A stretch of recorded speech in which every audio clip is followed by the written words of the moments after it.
ព្រ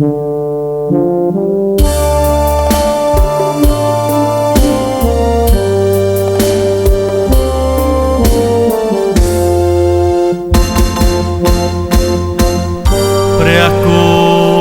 បាគងជួយចងជួយចាំប្រវត្តិស្នេហ៍កម្មនៅភូមិគូកោរៀបការច្រើនឆ្នាំកូនមួយគំនោមិនគួរស្រីល្អចោលកូនក្បត់ប្តីកូនច្ប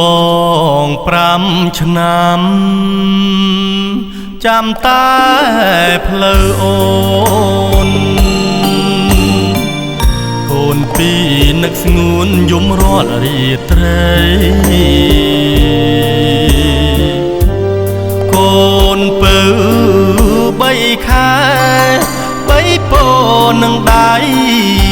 ទួញយំរាល់ថ្ងៃស្ទើរខ្សែសងខារូបអូនជាមនុស្ស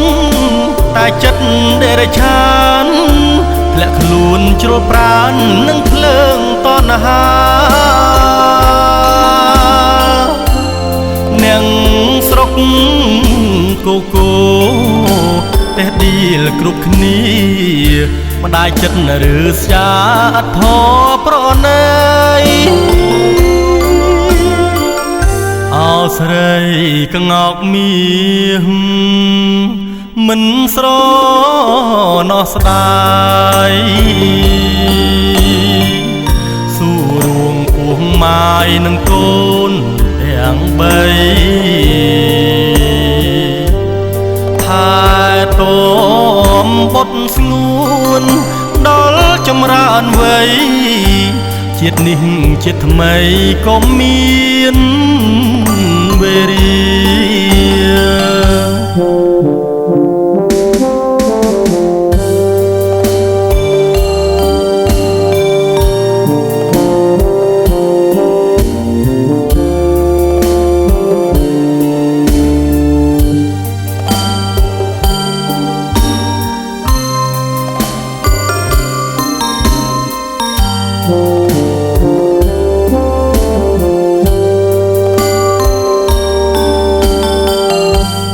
រូ